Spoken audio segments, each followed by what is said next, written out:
Welcome, dear listener, to this quiet space, a gentle sanctuary for your mind to rest. Tonight, and in the nights that follow, we will embark on a slow and peaceful journey together, drifting through the wondrous science of our world, allowing its stories to soothe you into a deep and restful sleep. Our exploration tonight is a journey into the very heart of beauty, a story of how the universe paints our world and our minds with feeling. We will be exploring the science of color and emotion. Before we begin this journey into the light, I would love to know where you are listening from tonight, what little corner of the world you are in as you settle down to rest. Your presence here is deeply appreciated, and if you find comfort in our time together, please consider supporting this channel with a like and by subscribing, so we can continue to share these quiet moments. Thank you so much. And now, find a comfortable position, let your body feel heavy and supported, and allow your breath to slow as we begin our story in the only place a story of light can truly begin, in the vast and silent dark. Imagine, if you will, the profound and unending emptiness of space, a silence so complete that it is not merely an absence of sound, but a presence in itself, a deep, velvet black that stretches into infinity in every direction. For eons upon eons, this was the state of everything, a tranquil and patient darkness, waiting. And into this immense stillness, a traveller was born. This traveller was light. It is not a thing in the way a stone or a star is a thing, but rather a messenger, a ripple of pure energy sent out across the cosmic ocean. This energy, this fundamental force we call electromagnetic radiation, began its journey from the heart of a newly kindled star, a journey of unimaginable distance and time, moving through the void not with force, but with a silent, unwavering persistence. This first light is a wave, a vibration travelling from a source, much like the gentle ripples that expand across a perfectly still pond when a single drop of rain touches its surface. Each wave carries a story, a secret about the star that birthed it, a message encoded in its very form. And so it travels, for thousands, or millions, or even billions of years, through a darkness that cannot see it, through a silence that cannot hear it, a lonely pilgrim on a sacred quest to deliver its message, to find a shore upon which it can finally break and reveal its nature. This vast, dark stage of the universe is not empty, however, for it is filled with a chorus of these invisible waves, a symphony of energies that we can barely begin to comprehend. This symphony is called the electromagnetic spectrum, a continuous range of light, most of which is entirely invisible to our human eyes. Imagine it as a cosmic piano keyboard, stretching on forever in both directions. At one end, you have the very long, slow waves, the deep, resonant bass notes of the universe. These are the radio waves, their crests separated by meters or even kilometers, carrying whispers from distant galaxies, the echoes of cosmic events that happened long ago. They drift through space with a slow, majestic rhythm, passing through walls, through planets, and even through our own bodies without us ever knowing.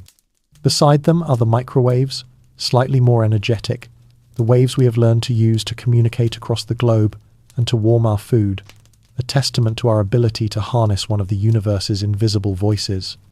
Then, as we move along this infinite keyboard, the waves become shorter, the vibrations quicker, and we enter the realm of the infrared. This is the light of heat, the gentle glow emitted by all living things, the warmth of a hearth on a cold night, the lingering heat of a sun-warmed stone.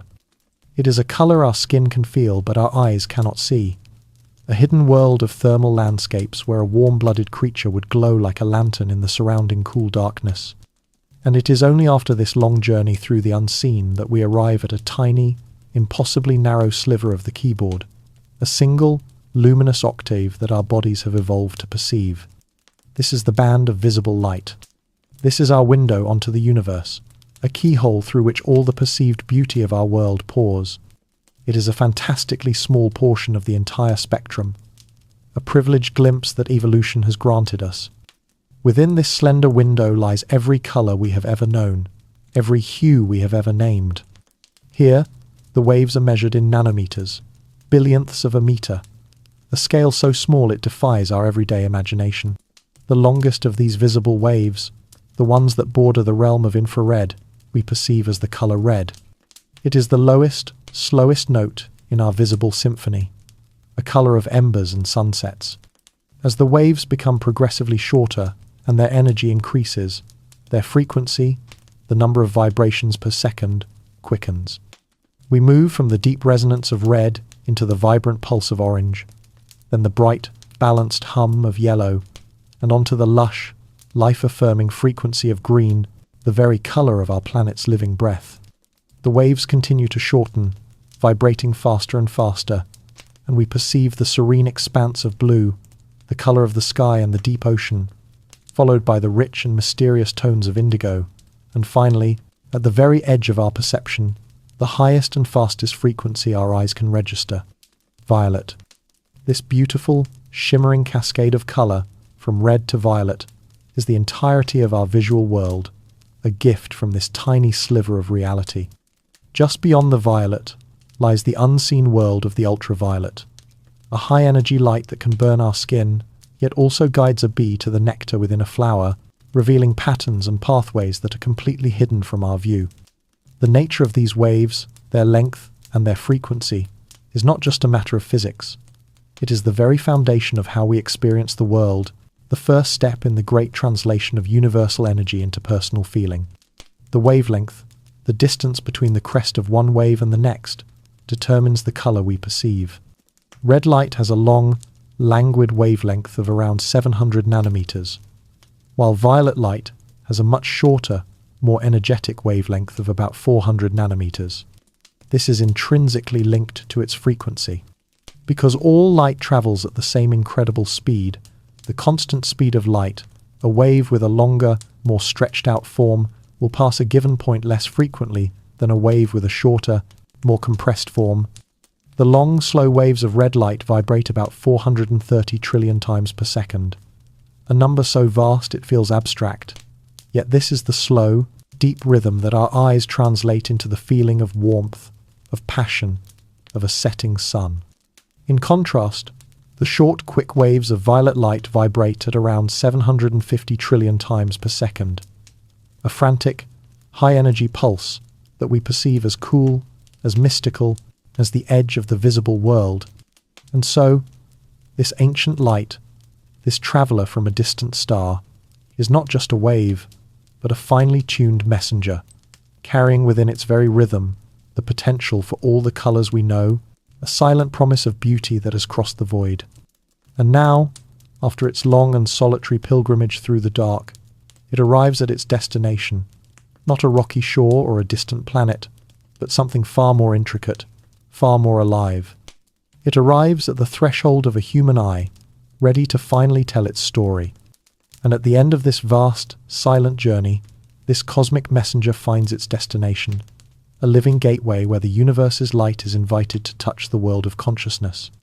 The human eye, resting in its orbit, is not a simple machine, not a passive camera merely recording the world, but is itself a small, living ocean, a sphere of exquisite biological engineering that has been shaped by billions of years of evolution for this singular, miraculous purpose: to welcome the light. The photon of light, having travelled for perhaps 1,000,000 years from its stellar womb, begins the final, infinitesimal leg of its journey as it passes through the cornea, a transparent, protective dome that is the eye's clear window. This living tissue, without any blood vessels to obscure its vision, does the first and most powerful work of focusing, bending the incoming rays of light, gathering the scattered message of the universe into a more coherent stream. From here, the light glides through the fluid-filled chamber behind the cornea and arrives at the pupil, the dark central aperture that seems to be a gateway to the soul, but is in fact the dynamic opening that widens in the dim light to drink in as much information as possible and shrinks in the bright sun to protect the delicate structures within from being overwhelmed. Just behind this opening floats the crystalline lens, a masterpiece of natural design, a flexible, transparent body that can subtly change its shape, finely tuning the focus of the light, ensuring that the message it carries will be delivered with the utmost clarity and precision onto the sensitive screen at the back of the eye. This screen, This living tapestry that lines the interior of the eyeball is called the retina. It is here that the story of light, a story written in the language of physics and energy, is first translated into the language of life. The retina is a thin layer of tissue, no thicker than a few sheets of paper, yet it is one of the most complex and metabolically active parts of the entire human body, a piece of the brain that has extended outward to meet the world. When you look into someone's eyes, you are quite literally looking at a part of their brain. The focused light, now carrying a coherent image of the outside world of a tree, a face, a distant cloud paints itself upside down upon this sentient canvas. And it is on this canvas that the true miracle of perception begins. For the retina is populated with over 100 million specialized cells, tiny, living light catchers called photoreceptors. These cells are the first audience for the light's ancient story, the greeters at the gate of our inner world. They are poised and waiting, their entire existence dedicated to the moment a photon of light ends its long journey and imparts its energy to them, sparking a new journey, a cascade of biochemical signals that will travel inward into the mysterious depths of the mind. These photoreceptor cells are not all the same. They come in two distinct and beautiful forms, each with its own purpose, each giving us a different way of seeing the world. They are the rods and the cones. The vast majority of them, around 120 million in each eye, are the rods. These cells are exquisitely sensitive to light, capable of detecting even a single photon. They are the keepers of our night vision, the artists of the twilight world. The rods do not see in color. They paint the world in shades of monochrome, in silvers and greys, and deep, velvety blacks. They are responsible for our peripheral vision, for catching the subtle flicker of movement at the edge of our sight, for allowing us to navigate a world lit only by the gentle glow of the moon and the distant stars. They give us a world of shapes, of shadows, of mystery and suggestion, a soft, quiet world where details recede and forms take on a dreamlike quality. They are the poets of the retina, seeing the subtle beauty in the absence of overwhelming light. And nestled among this vast forest of sensitive rods are their counterparts, the cones. There are far fewer of them, only about 6 million, but they are the masters of the daylight world, the cells that bestow upon us the glorious gift of colour. The cones are less sensitive to light than the rods and require the bright, generous illumination of the day to be awakened. When they provide us with our sharpest, most detailed vision, and most importantly, they allow us to perceive the full spectrum of hues that the world has to offer. They are concentrated in the very center of the retina, in a tiny pit called the fovea. This small area, less than 2 millimeters wide, is the heart of our visual experience, the focal point where we direct our gaze to see the world with the greatest clarity. When you read these words, when you look at the face of a loved one, when you admire the intricate details of a flower petal, it is your fovea, densely packed with cone cells, that you are using. The rods are scattered to the periphery, standing guard and watching the wider scene. But the fovea is the stage where the cones perform their vibrant dance. This biological arrangement speaks to a deeper truth about our perception. Our experience of a sharp, colourful, and detailed world is largely focused on a very small spot in our field of view. The rest is a softer, less colourful, and less focused impression.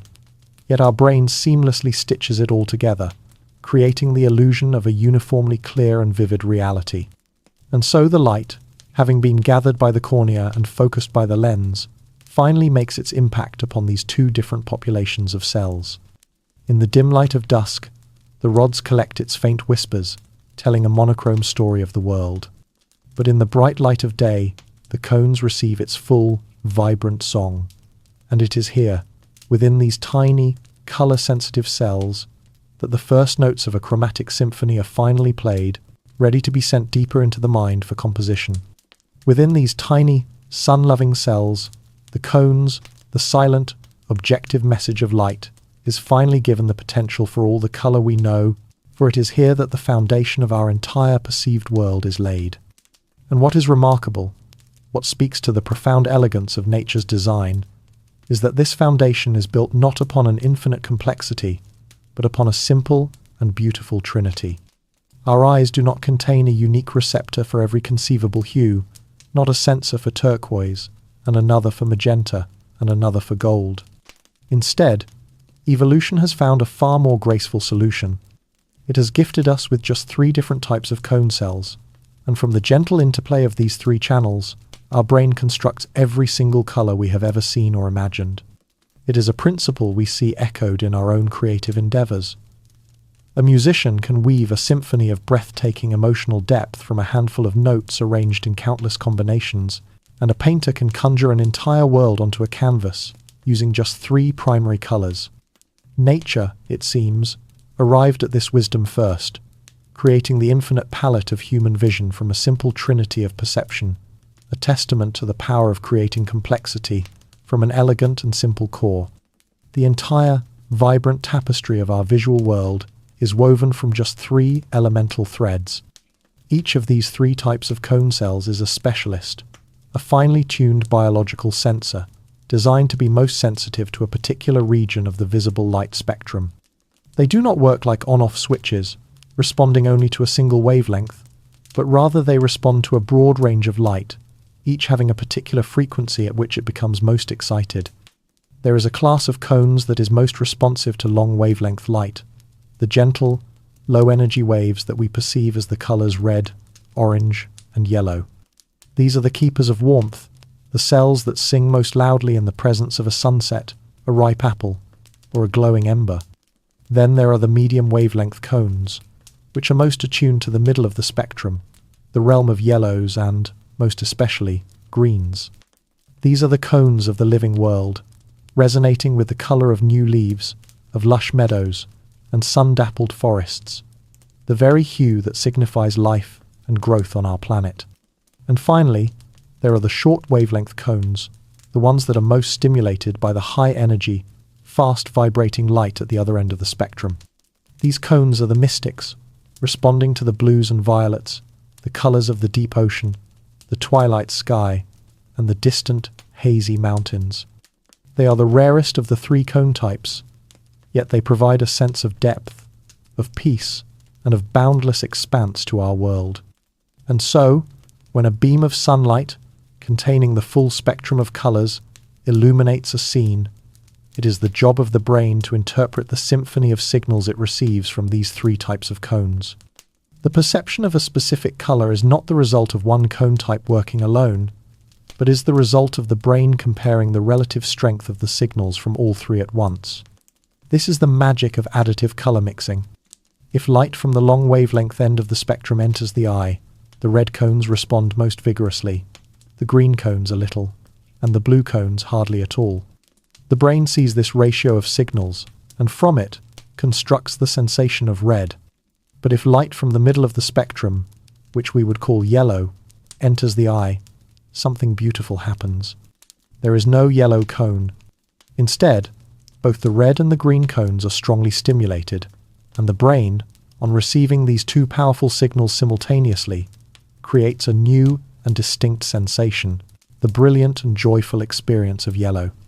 It is a color that exists not on the retina, but purely as a creation of our neural circuitry. And if all 3 types of cones are stimulated equally and powerfully, as they are when we look at a bright white light, the brain interprets this balanced chorus of signals as the luminous, colorless presence of white.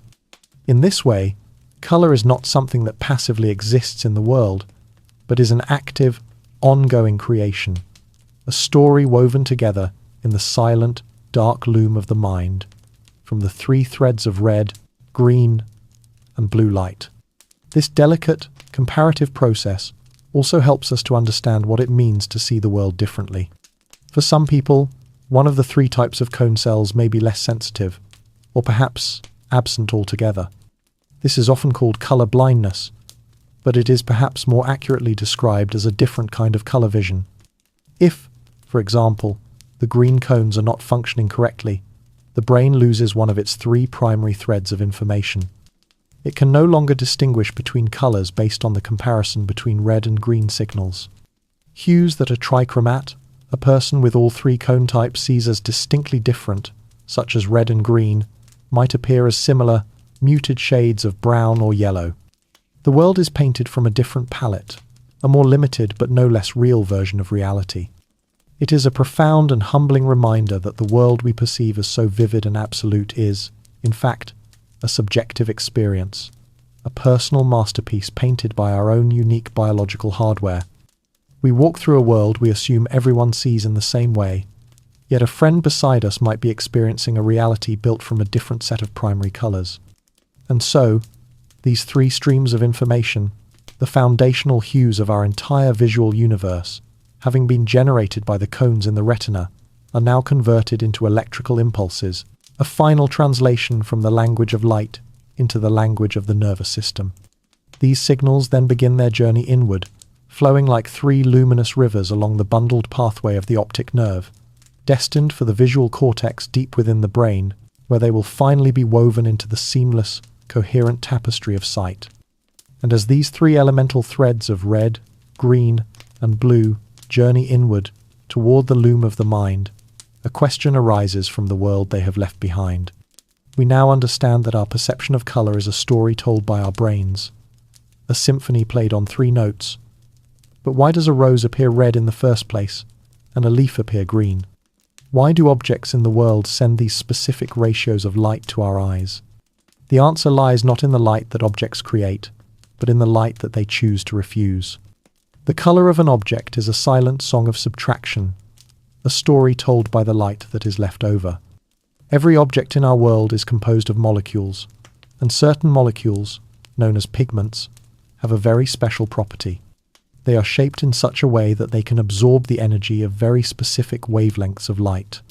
Imagine a white sunbeam, a perfect stream containing all the colors of the rainbow, traveling down and touching the petal of a rose. The pigments within that petal are like countless tiny tuning forks, each one resonating perfectly with the frequencies of green and blue light. As the green and blue light waves strike these molecules, their energy is absorbed, captured to create tiny vibrations and a little bit of heat, effectively silencing those colors. But these pigment molecules have no affinity for the long, slow waves of red light. And so, the red light is not absorbed. It is turned away, reflected, set free to continue its journey. And it is this rejected, leftover red light that travels from the rose petal into our eye, stimulating our long wavelength cones and allowing our brain to construct the glorious experience of red. This principle of subtraction is the fundamental reason for the colors of the physical world, and it stands in beautiful contrast to the additive mixing of light that happens within our eyes. When we combine light, as our brain does with the signals from our cones, we are adding wavelengths together. Red light and green light add together to create the perception of yellow light. If we add blue light as well, we move closer and closer to the bright, full chorus of white light. But when we mix pigments, such as the paints on an artist's palette, the opposite occurs. If you take a yellow paint, which absorbs blue light and reflects red and green, and you mix it with a cyan paint, which absorbs red light and reflects blue and green, you are creating a surface that now absorbs both blue and red light. The only color left to be reflected is green. And if you continue to mix in more and more pigments, you are adding more and more types of light-absorbing molecules, subtracting more and more colors from the original white light, until you are left with a dark, murky brown, or, if the pigments are perfectly balanced, the silent, total absorption that we perceive as black. This is the world of subtractive color, the world of matter. It is a conversation of reflection and absorption, where the beauty we see is in the light that an object chooses to give back to us, a generous offering of the only part of the spectrum it did not keep for itself. Delving just a little deeper into this molecular world, the specific part of a pigment molecule that is responsible for this color-trapping behavior is called a chromophore, which means color-bearer in Greek.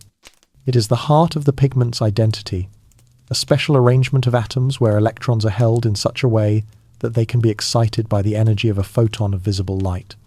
When a photon with just the right amount of energy, say, the energy of blue light, strikes this chromophore, an electron absorbs that energy and leaps to a higher, more energetic state for a fleeting moment. This act of absorption is what removes that color from the light that is reflected. The staggering variety of colors we see in the world, from the deep indigo of a pair of jeans to the brilliant orange of a monarch butterfly, is a direct result of the staggering variety of these chromophore structures in nature and in chemistry. A tiny, subtle change in the shape of a molecule, the addition or subtraction of just a few atoms, can completely alter which wavelengths of light it absorbs, and therefore can completely change the color that we perceive. It is a beautiful thought that the vast, macroscopic beauty of a field of wildflowers is written in the invisible, quantum language of electron orbitals and molecular bonds, a silent and intricate dance between matter and light. This complex relationship between a light source, a pigmented object, and our perceptive eyes can also lead to some wonderful and curious phenomena. One of the most fascinating is called metamerism. This is what happens when two objects that are made of completely different pigments appear to be the exact same color under one kind of lighting, but then reveal their differences under another. You might, for example, pick out two socks in the warm, yellowish light of your bedroom lamp that appear to be a perfect match, only to discover in the full, balanced spectrum of daylight that one is actually black and the other is a dark navy blue. This occurs because the two different dyes are reflecting very different, complex mixtures of wavelengths. But these two different recipes of light just happen to stimulate the red, green, and blue cones in your eyes in the exact same ratio under that specific bedroom light. The brain, only caring about the final ratio of signals, declares them to be the same color. But when the light source changes, providing a different set of initial wavelengths, the two different recipes of reflected light no longer produce the same effect on your cones, and their true, different nature is revealed. It is a gentle and profound reminder that color is not a static, absolute property of an object, but a dynamic, three-part conversation between the light, the world, and our own mind, a conversation that is constantly shifting, always dependent on the context in which it is heard. And it is this rejected light, this colourful echo from the surfaces of the world, that carries the story of matter back to us, a story we will now see painted across the largest canvas imaginable. This colourful echo, this story of reflection and absorption, is not only told by the solid surfaces beneath our feet, but also by the vast, seemingly empty canvas above our heads. For centuries, we have looked up at the daytime sky and felt its serene, boundless blue. But this colour is not born of any pigment, not a dye that stains the heavens, but is rather a luminous apparition, an optical effect born of an interaction between the full, white light of the sun and the very air that we breathe. The atmosphere, which appears so transparent to us, is in fact a thick, invisible ocean of countless tiny molecules, mostly nitrogen and oxygen. These molecules are incredibly small, far smaller than the wavelengths of visible light that are trying to pass by them. And it is this crucial difference in scale that gives the sky its colour, a phenomenon known as Rayleigh scattering. As the sunlight streams into our atmosphere, it is like a river flowing through a field of microscopic pebbles. The long, languid waves of red, orange, and yellow light are so large compared to the tiny air molecules that they tend to flow past them with little disturbance. But the shorter, more energetic waves of blue and violet light are a different story. They are closer in size to the molecules themselves, and so they strike them and are scattered in all directions, ricocheting from molecule to molecule, filling the entire atmosphere with a diffuse, omnidirectional, blue glow. Imagine the atmosphere as a vast, silent bell. The long, slow waves of red light pass by it almost without notice, like a low, deep hum that you can barely hear. But the short, high-frequency waves of blue light strike the bell perfectly, causing it to resonate, to ring out and fill the air with its chime.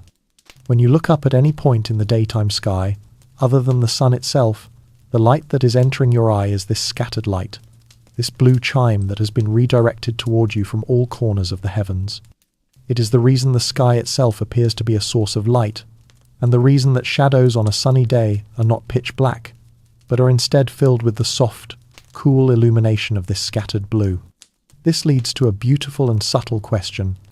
If violet light has an even shorter wavelength than blue light, and is therefore scattered even more powerfully, why is the sky not a brilliant violet? The answer is twofold. and it speaks again to the intimate relationship between the world and our perception of it. Firstly, the sun itself radiates less energy in the violet part of the spectrum than it does in the blue.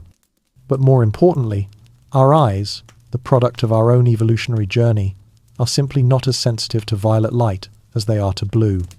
Our short wavelength cones are most responsive to blue light, so the sky's colour that we register is a combination of the strongly scattered blue and the even more strongly scattered, but less visible, violet, which our brain integrates into that familiar, calming shade we call sky blue.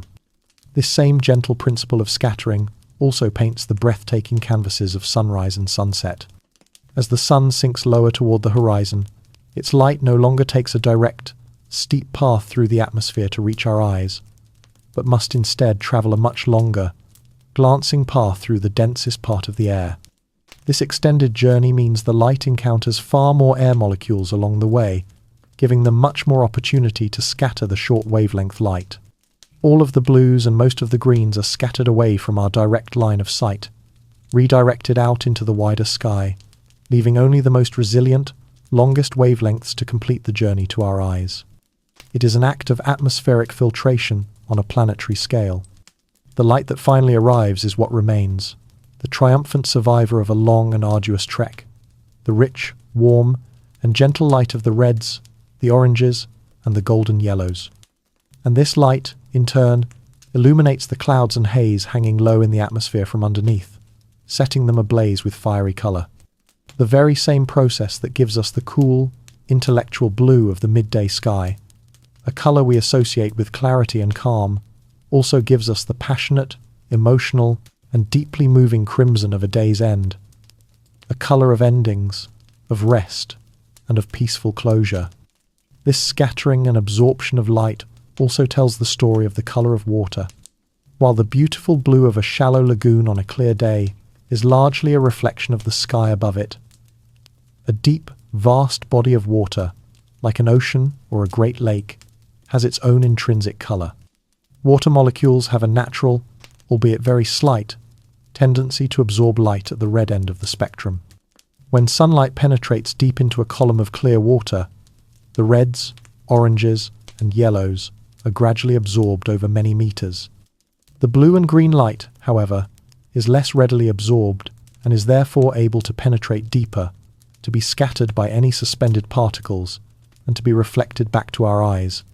It is why the deep ocean appears a rich, sapphire blue-green, a colour that comes from the very heart of the water itself. It is a different mechanism from the scattering in the sky, a process of subtraction rather than resonance. Yet it contributes to the same palette, the cool, receding colours that paint the great, wild spaces of our planet. And so, as we watch the final reds of the sunset fade from the clouds, and the deep blue of the sky darkens into the indigo of twilight, our familiar, visible world seems to be quieting down, preparing for the monochrome world of the night. But this is merely the closing of our own small window. For all around us, in the cooling air and the darkening landscape, a vast and invisible world of colour is just beginning to stir. And as the last crimson embers of the sunset fade, and the deep indigo of the upper atmosphere darkens into night, our world of colour seems to shrink, to draw in upon itself. But this is only an illusion born of our own biological limits, for beyond the edges of our perception, beyond the lowest note of red and the highest note of violet that our eyes can hear, a vast, invisible landscape of colour awakens. All around us, the universe is still singing its electromagnetic song, a symphony of light that continues unabated in the darkness, a world that is always there, whether we are able to see it or not. Just beyond the gentle, long waves of red light that we can perceive lies the realm of infrared. This is the light of warmth, the silent, radiant glow emitted by any object that has heat. As the world cools after a day in the sun, the earth, the trees, and the stones all continue to radiate this invisible light, exhaling the warmth they have stored. Even our own bodies, in the complete darkness of a sealed room, are luminous, glowing with a gentle infrared light that is a direct signature of our own life, our own metabolic warmth. If we could see in this spectrum, the night would never be truly dark. It would be a ghostly, shimmering landscape of thermal energy, where a warm-blooded animal moving through a cool forest would appear as a bright, luminous being, and the cold trail of a snake on a warm path would be visible as a dark, lingering shadow. It is a secret world that some creatures, like the pit viper, have evolved to see, allowing them to hunt by the heat signatures of their prey in absolute darkness, a superpower born of sensitivity to a color that lies just beyond our own. At the other extreme of our vision, past the highest frequency of violet, lies another invisible world. The world of ultraviolet light.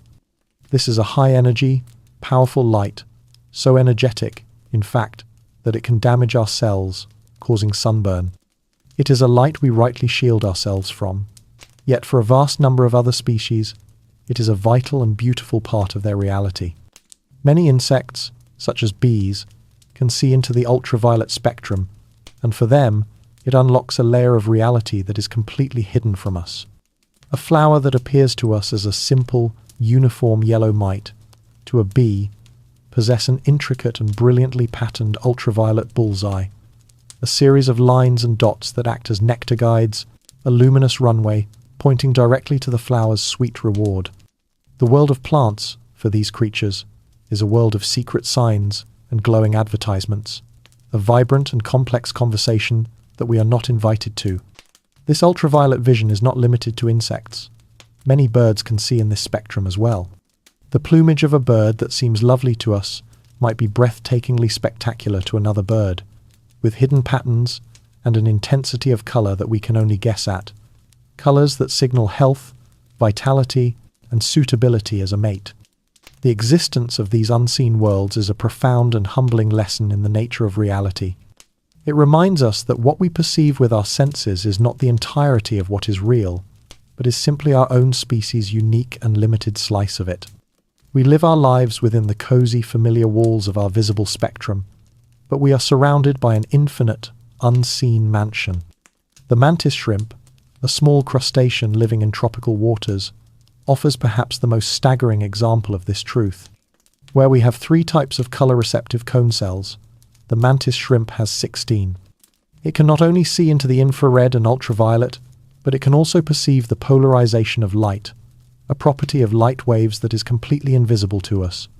The world of the mantis shrimp must be a psychedelic, shimmering reality of colors and patterns, so complex that we lack even the vocabulary to describe them.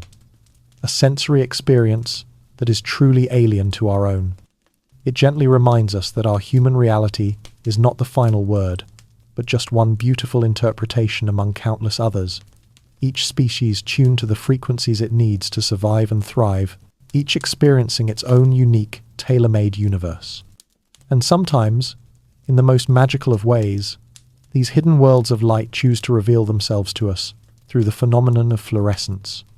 This is a beautiful process of translation, where a material can absorb light of one color and then re-emit it as another. Certain minerals, deep in the earth, when exposed to an invisible ultraviolet lamp, will suddenly blaze forth with a stunning, visible glow of green, or red, or brilliant blue. These fluorescent substances absorb the high-energy photon of UV light, and this energy excites the electrons within their molecules to a highly energetic state. But instead of releasing all that energy at once, they release it in smaller, gentler steps, cascading down an energy ladder. One of these steps involves releasing a photon of lower energy, visible light, a luminous echo of the invisible light it first consumed. It is as if the mineral has taken in a secret energetic whisper and is now shouting it back out in a language that our eyes can finally understand. It is a bridge between the seen and the unseen, a moment of startling transformation where the invisible puts on a disguise of visible light, reminding us that even in the darkest places, there is a potential for hidden, brilliant color, waiting only for the right kind of energy to awaken it.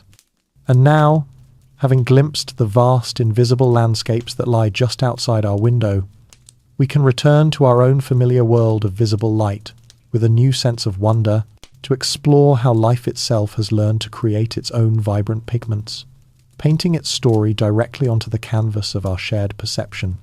Returning now from those vast, invisible shores to the familiar harbor of our own sight, we find that life has not been idle, It has learned to speak, to build, and to breathe, using the very language of color. The living world is a vibrant canvas, painted with an almost infinite variety of hues. But these are not random decorations. They are the outward expression of the deep and intricate chemistry of survival, pigments that have been perfected over billions of years to serve the most fundamental purposes of being.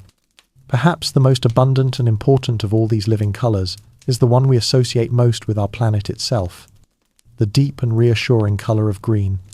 This hue is the signature of a miraculous molecule called chlorophyll, the green blood of the entire plant world. Residing within the leaves of every tree and every blade of grass, chlorophyll is a tiny, sun-harvesting machine. Its molecular structure is perfectly designed to absorb the energy from the long, warm waves of red light and the short, energetic waves of blue light. This captured solar energy is then used to power the incredible process of photosynthesis, the alchemy of turning light, water, and carbon dioxide into the sugars that are the very foundation of almost all life on Earth. And the green light, the light from the middle of the spectrum, is not needed for this process. It is the leftover light, the light that is reflected away, and it is this beautiful, discarded remnant that streams into our eyes, painting our world with the color of life, of vitality, and of nature's quiet, constant work. There is a profound and gentle irony in this fact, that the color we most associate with life is the very color of light that plants have turned away. Our verdant, living planet is green because of the light that is not used for the work of living, a beautiful lesson in how, even the parts that are cast aside, can come together to create a landscape of immense peace and beauty. But hidden within those same green leaves, other colors are waiting patiently for their season. These are the carotenoids, a family of pigments responsible for the brilliant yellows, vibrant oranges, and rich reds that we see in so many fruits, flowers, and vegetables. Throughout the spring and summer, these warm colors in the leaves are completely masked by the overwhelming abundance of the dominant green chlorophyll. But as autumn approaches and the days grow shorter, the chlorophyll begins to break down, its green presence fading like a retreating tide, and the patient, underlying yellows and oranges are finally revealed in a glorious, final burst of color. Unlike plants, animals are incapable of producing these carotenoid pigments themselves. They must acquire them through their diet, and in some cases, this leads to a wonderfully direct and visible connection between a creature and its food. The flamingo, for instance, is not born pink. It hatches with soft grey feathers, and it only acquires its famous rosy hue by consuming algae and small crustaceans that are rich in carotenoid pigments. It is a living, breathing testament to the old adage, "You are what you eat." Its spectacular colour, a direct reflection of the nourishment it has drawn from its watery world. And what of us? We too have our own personal palette of pigments, chief among them being melanin. This is the molecule that gives colour to our skin, our hair, and the iris of our eyes, a deep and ancient ink with which nature paints our human diversity. Melanin comes in different forms, from the black and brown eumelanin to the reddish pheomelanin that gives rise to red hair and freckles, and the unique combination and concentration of these pigments in each of us is what makes our appearance our own. But melanin's primary role is not aesthetic. It is a profound act of protection. It is our body's own natural sunscreen, a shield forged by evolution to absorb the harmful, high-energy ultraviolet radiation from the sun before it can damage the DNA within our cells.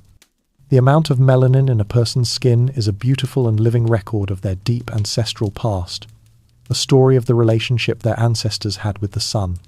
Populations that evolved in regions of the world with intense, direct sunlight developed higher concentrations of melanin for protection, while those who evolved in regions with less sunlight developed lighter skin to allow for the more efficient production of vitamin D.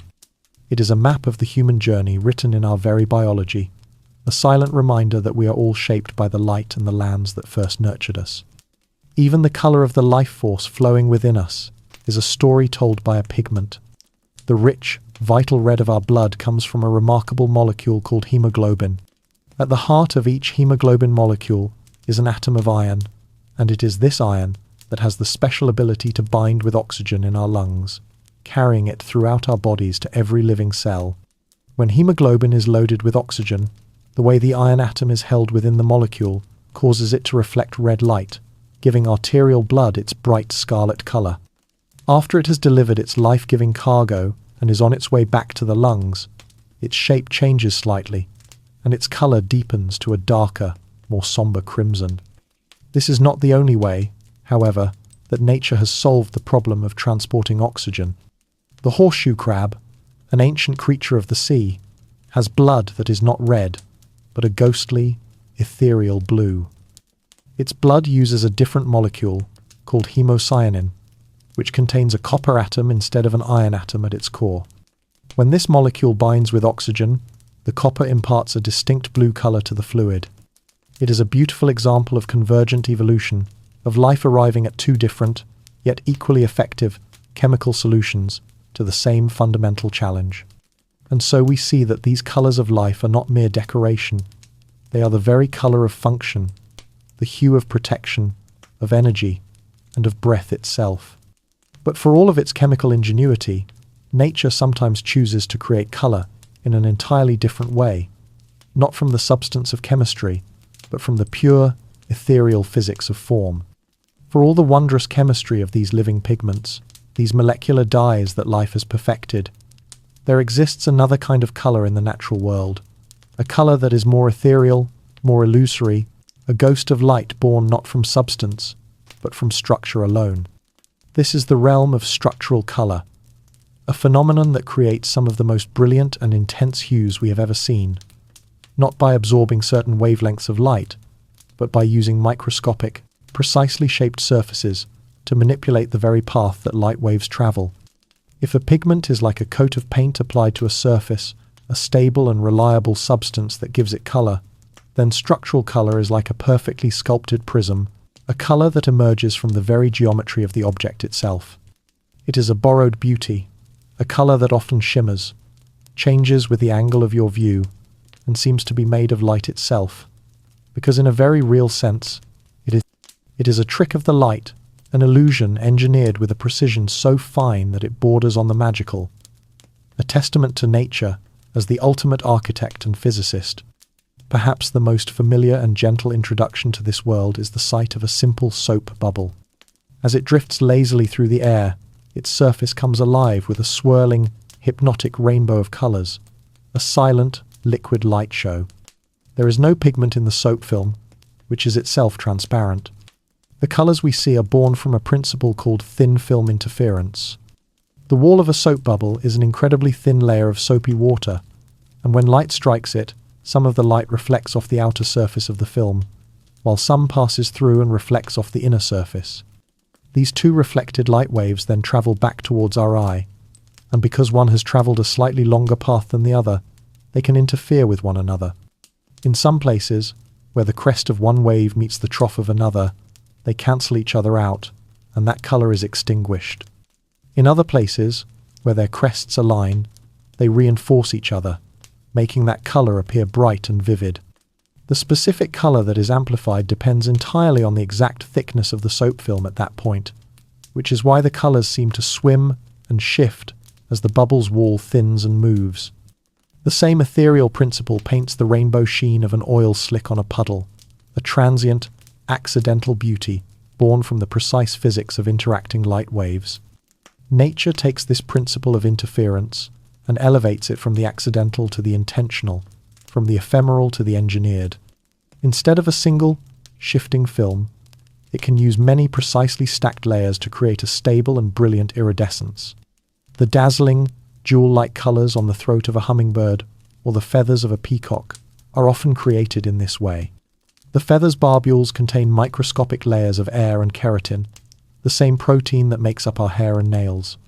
These layers are stacked in a perfectly ordered way, and their spacing is so precise that they are tuned to reflect a specific wavelength of light with incredible efficiency, while other wavelengths pass through and are absorbed by a dark layer of melanin underneath. This creates a color that is purer and more intense than any pigment could produce. And because the perceived color depends on the exact angle at which light strikes and reflects from these layers, the colors shift and flash as the bird moves, a dynamic, living gemstone that is designed to capture attention. A similar effect can be seen in human technology. The rainbow of colors that flashes on the surface of a compact disc or a DVD is not from any dye, but from the millions of tiny, microscopic pits arranged in a spiral track on its surface. These pits act as a diffraction grating, splitting the white light that hits it into its component colors, a man-made echo of the hummingbird's ancient, evolved brilliance. But perhaps the most breathtaking example of structural color, the absolute masterpiece of nature's optical engineering, is found on the wings of the morpho butterfly. These magnificent insects, found in the rainforests of Central and South America, are famous for their wings of an intense, metallic, and almost supernatural blue. Yet if you were to take one of those wings and grind it into a powder, you would find no blue pigment at all. The powder would be a dull, disappointing brown. The blue of the morpho is a complete illusion, a color conjured from pure shape. The scales on its wings are covered with microscopic, tree-like structures made of chitin, the same substance that forms its exoskeleton. These tiny, transparent Christmas tree shapes are spaced so perfectly, and their branches are so precisely dimensioned that they are tuned to interfere destructively with almost every color of the spectrum, except for a very specific band of blue light. It is this blue light, and only this blue light, that is reflected back in a coherent and intensely amplified wave. The butterfly has, through evolution, become a master of nanotechnology, creating a color of impossible vibrancy, not from a rare and complex chemical, but from a common, everyday material sculpted with an unimaginable precision. The result is a color that seems to flicker with life, a pure blue light that appears to float just above the surface of the wing itself. And so, we see that color can be both a stable property of matter and a fleeting, dynamic conversation between structure and light. From this shimmering, ethereal beauty, we now turn our gaze downward and deep into the earth, to find colors that are ancient, solid, and born of immense time and pressure, the silent, crystalline stories of the jewels beneath our feet. From the shimmering, fleeting magic of a butterfly's wing, we now journey deep into the earth, into a realm of immense slowness and stability, where colors are not illusions of light, but are forged in stone and held captive in crystal for millions of years. These are the colors of gemstones, the patient, silent storytellers of the geological world. Their hues are testament to unimaginable pressures, searing heat, and the slow, steady creep of deep time. The beauty of these jewels often arises from a place of seeming imperfection, from the presence of tiny impurities, atomic strangers that have found their way into the otherwise pure and perfectly ordered structure of a crystal. A perfectly formed crystal, like pure quartz or corundum, is often completely transparent and colorless, a city of glass with its atoms arranged in a flawless, repeating pattern. But if, during its long formation deep within the Earth's crust, a few stray atoms of another element are trapped within this growing crystalline city, they can transform it, bestowing upon it a deep and vibrant color. This happens because the rigid, orderly structure of the host crystal creates a powerful electric field that influences the electrons of the trapped impurity, changing the specific energies, and therefore the specific colors, of the light that those electrons are able to absorb. Imagine the impurity atom is a tiny, silent bell. In the emptiness of space, it has its own unique, potential sound. But when you place that bell inside a room, the shape of the room itself, its size, its angles, the material of its walls will change the way the bell can resonate. A small square room will allow for a different sound than a large, cavernous hall. In the same way, the crystal lattice is the room that surrounds the impurity bell. The structure of this crystalline room dictates which frequencies of light the impurity can absorb, and therefore which complementary colors it reflects back to our eye. This is the heart of what is known as crystal field theory, and it reveals that the color of a gem is not the property of the impurity alone, but is a beautiful, collaborative duet between the crystal host and its atomic guest. And nowhere is this collaboration more striking than in the tale of two of our most precious stones, the fiery ruby and the tranquil emerald. The breathtaking, passionate red of a ruby and the deep, life-affirming green of an emerald are, astonishingly, created by the very same atomic guest. The element chromium. A ruby is a crystal of corundum, a simple aluminum oxide that has been infused with a tiny trace of chromium atoms. The rigid, tightly packed structure of the corundum crystal forces the chromium electrons into a state where they strongly absorb yellow-green light, leaving the brilliant, intense red to be transmitted to our eyes. An emerald, on the other hand, is a crystal of beryl, a different mineral with a more open and spacious hexagonal structure. When the same chromium atoms are trapped within this very different crystalline room, the surrounding electric field is altered, and the chromium electrons are now tuned to absorb light in the red and violet part of the spectrum, leaving the rich, calming green to pass through and define the gem. It is a profound and beautiful geological parable, a story of how the very same essence can give rise to such dramatically different, almost opposite, expressions of beauty, all depending on the environment that surrounds and holds it. It is a testament to the power of context, a story written in stone that tells us that who we are is inseparable from where we are. This distinction gives rise to two families of coloured minerals, those that are self-coloured and those that are other-coloured. The idiochromatic minerals, like the vibrant blue azurite, owe their colour to an element in this case, copper, that is an essential, fundamental part of their chemical identity. Their colour is their nature. The allochromatic minerals, like ruby, emerald and sapphire, are the transformers, the colourless substances made extraordinary by the arrival of a tiny, powerful impurity. But sometimes, the source of a crystal's colour is not an atomic guest, but a wound, a flaw in its own perfect structure. Deep within the earth, steady, low-level radiation from surrounding rocks can bombard a growing crystal over millions of years. This energy can sometimes be enough to knock an electron out of its rightful place in the crystal lattice, creating a defect, an imperfection in the otherwise flawless pattern. This tiny flaw, this structural scar, is called a color center, and it too can absorb certain wavelengths of light, giving color to a crystal that would otherwise be clear. The beautiful, royal purple of an amethyst is born this way. An amethyst is simply a quartz crystal that contains trace amounts of iron impurities. In this state, it is colorless. But when this crystal is irradiated deep in the earth, the radiation creates color centers related to the iron, and it is these imperfections that absorb green and yellow light, giving the crystal its famous purple hue. It is a powerful meditation on the nature of beauty, for the crystal is not beautiful despite its flaw, but because of it. It is the wound that gives it its color, the imperfection that gives it its soul. And so, these ancient, stable colors of the earth, these stories of trapped atoms and perfect flaws, speak of a beauty born from stillness and deep time.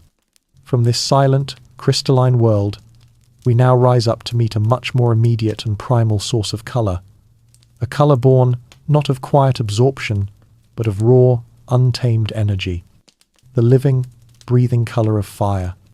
These jeweled colors of the earth speak of a beauty born from stillness and deep time. But there is another color, a more primal and immediate hue, that speaks of energy in its most raw and active form, the living, breathing color of fire. The gentle dancing light of a candle flame, the comforting glow of embers in a hearth, the fierce radiance of a blacksmith's forge. These are some of the oldest and most powerful colors in human experience. This phenomenon, the emission of light from a hot object, is called incandescence, and it is a universal property of matter. It is not a chemical reaction like the burning of wood, which produces its own light from the reaction itself, but is rather the direct, physical consequence of being hot. Every object in the universe with a temperature above the impossible cold of absolute zero is constantly radiating energy into its surroundings.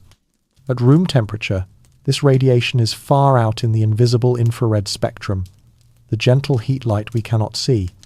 But as you heat an object, providing it with more and more energy, the vibrations of its atoms become more and more violent, and it begins to radiate higher energy, shorter wavelength light, until it finally crosses the threshold into the visible spectrum and begins to glow. This progression of color is predictable and universal, a law of physics known as black body radiation. The first visible light to appear is a dull, deep red. the color of a stovetop coil just beginning to heat up. As the temperature continues to climb, the object gets brighter, and the peak color of the emitted light shifts along the spectrum. From red, it moves to a bright orange, then to a brilliant yellow, and as it gets hotter still, it begins to emit light across the entire spectrum, a combination that our eyes perceive as a dazzling white. If you could continue to heat it to even more extreme temperatures, its glow would become a piercing, brilliant blue-white. A blacksmith working at their forge knows this language of temperature intimately. They can judge the heat and workability of a piece of iron simply by its incandescent color, from the first cherry-red glow to the bright yellow-white of a piece ready for welding. This progression is a visible thermometer, a universal scale of heat written in the language of light, a principle that connects the most humble, glowing filament to the most magnificent objects in the cosmos. This very principle has been woven into our daily lives through the concept of color temperature. When you choose a light bulb for your home, you might see it described as warm white or cool white, and rated at a certain temperature in Kelvin. This scale is based on the color that a theoretical, perfect black-body radiator would glow at that specific temperature. And here we find a beautiful irony in our language. A light bulb, described as warm, one that emits a gentle, yellowish or reddish light, reminiscent of a candle flame or an old incandescent bulb, actually has a lower color temperature, typically around 2700 Kelvin. A bulb described as cool or daylight, which emits a crisp, blue-tinted white light, has a much higher color temperature, perhaps 6500 Kelvin or more. Our emotional association with color has completely overridden the physical reality.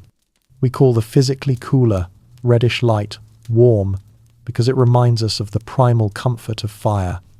We call the physically hotter, bluish light cool because it reminds us of the clear, analytical light of the open sky at noon.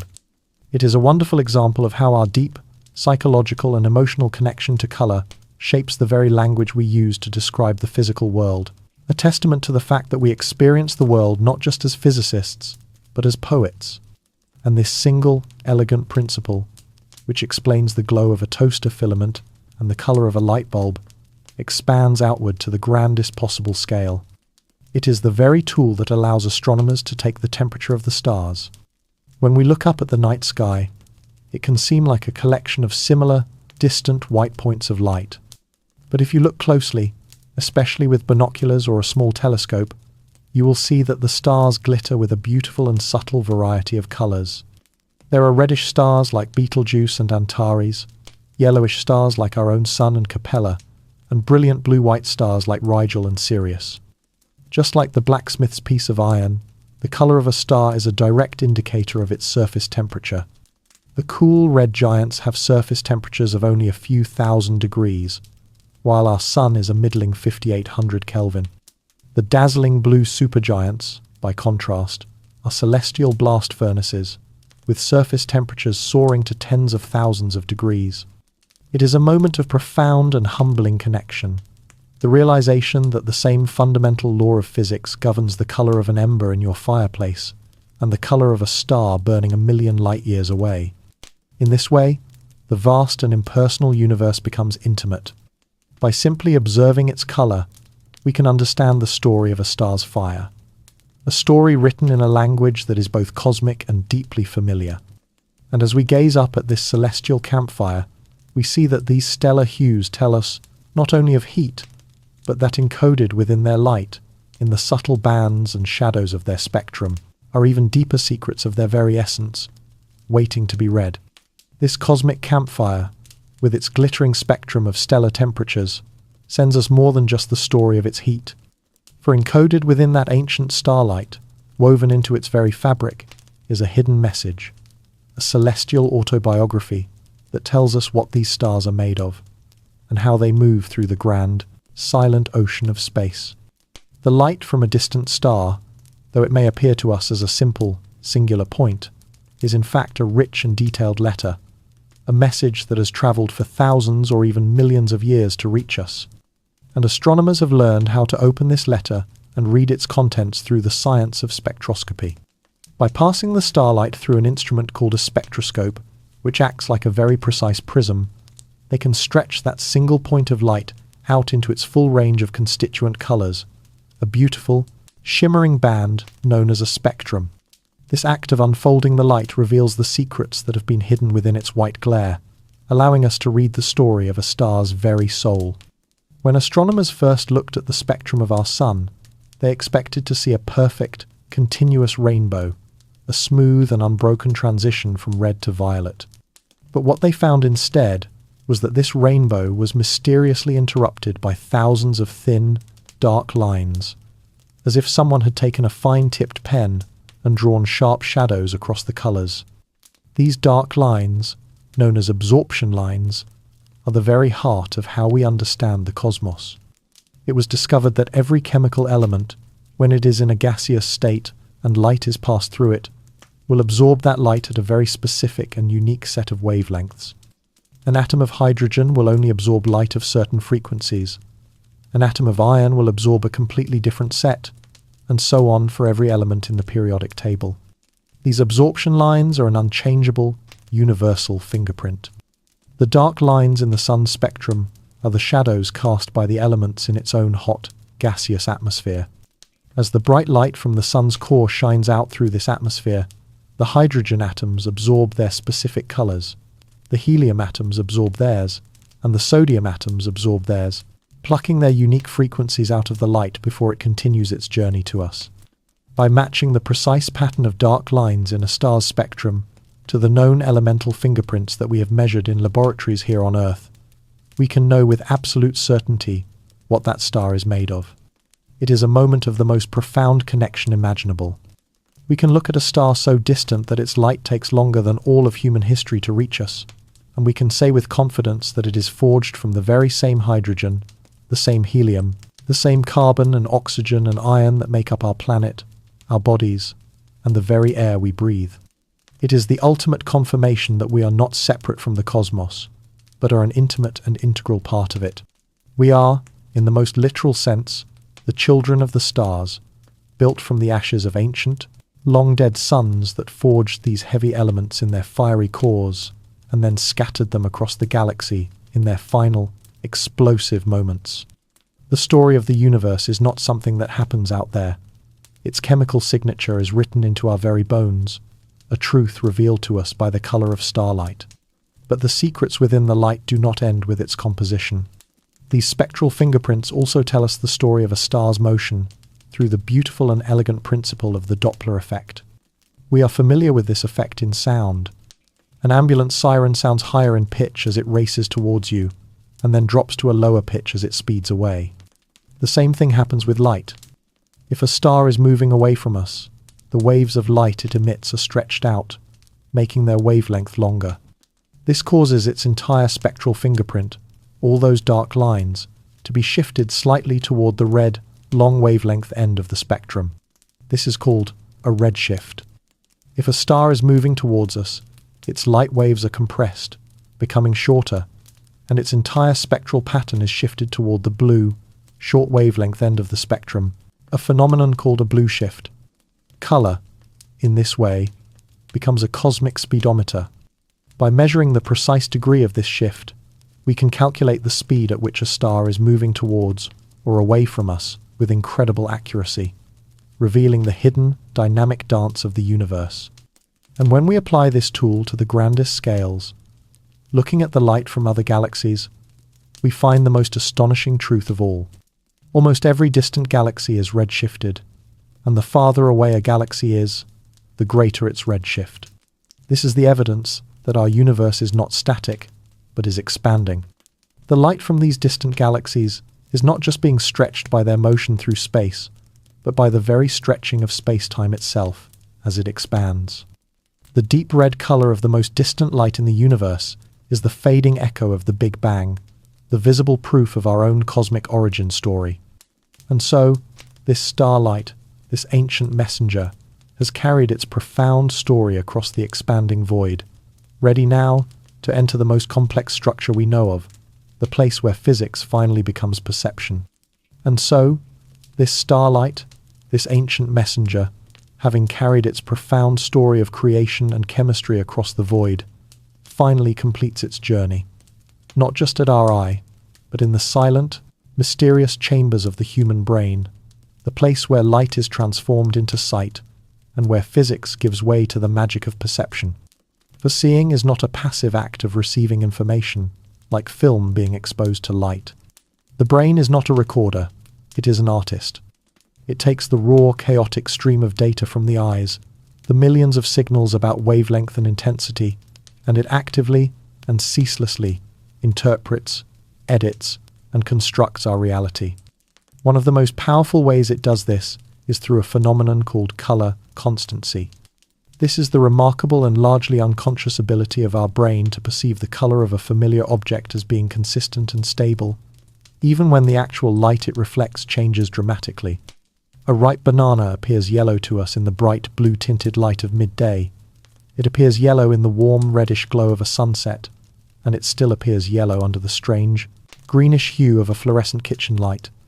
In each of these cases, the actual mix of wavelengths of light entering our eye from the banana is completely different. Yet our brain, which knows the story of lighting, makes an unconscious calculation. It automatically compensates for the color of the ambient light, subtracting the bluish cast of daylight or the reddish cast of sunset to present us with the true color of the object. Our perception is not seeking the literal truth of the photons, but the deeper, more useful truth of the object itself. It is a constant, invisible act of editing that creates a stable and reliable world for us to navigate. This active, interpretive nature of perception means that we never see a color in isolation. The brain understands color only in relationship, in a constant, silent conversation with its surroundings.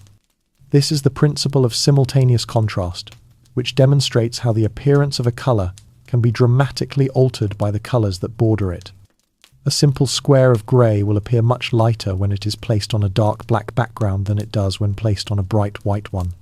The physical properties of the grey square have not changed at all, but the brain, in its effort to make sense of the scene, enhances the contrast between the figure and its ground, changing our perceived reality of its brightness. More magically, if that same neutral grey square is placed upon a background of a strong, vibrant colour, like a bright, sunny yellow, the grey square itself will begin to appear as if it is tinged with the background's complementary colour. Against the yellow, the grey will take on a faint, but discernible, bluish tint.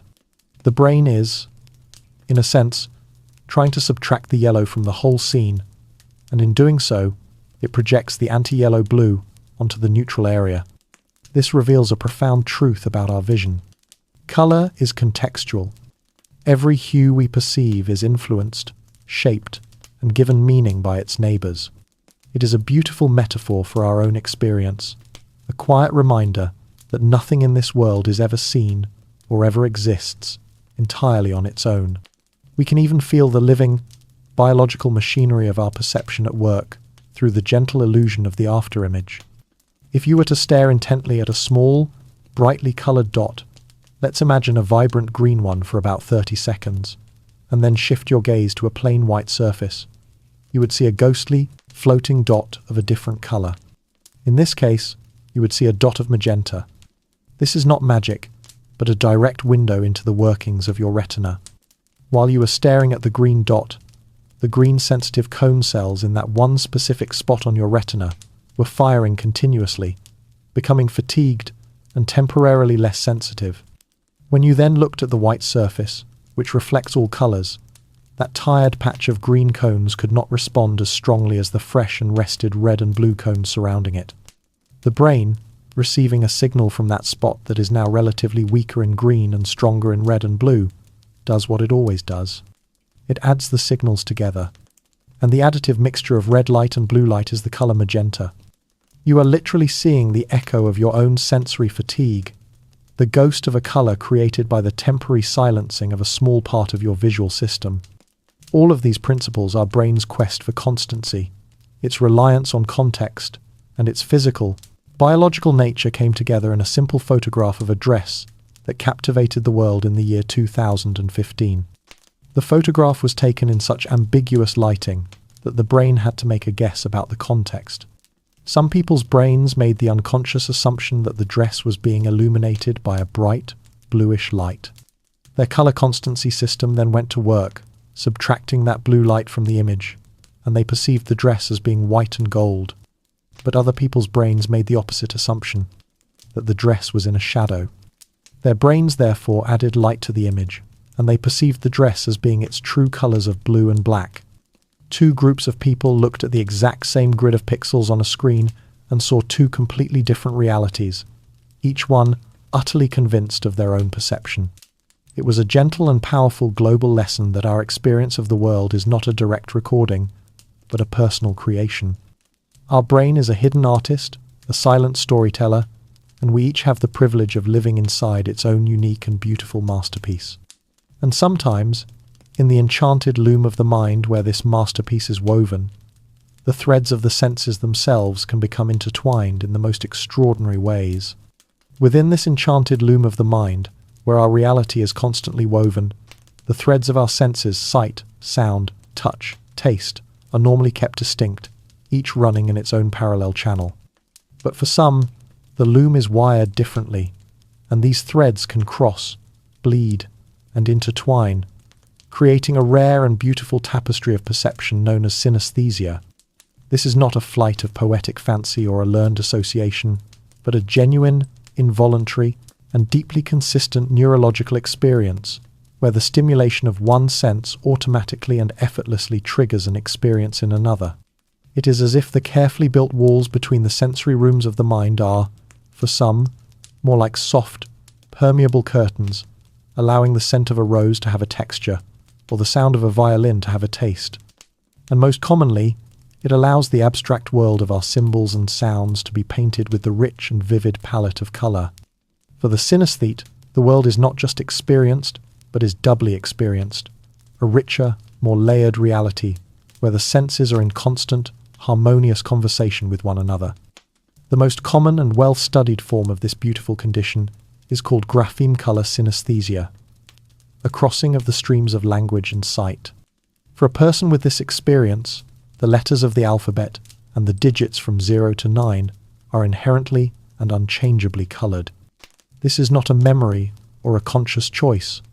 It is a fundamental property of the symbol itself.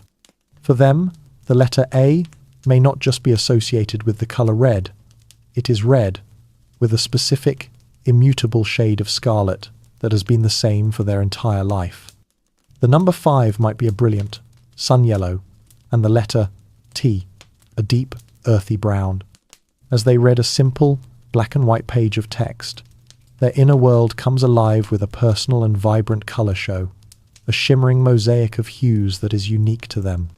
What for most of us is a purely symbolic and abstract experience becomes for them a rich, sensory, and aesthetic one.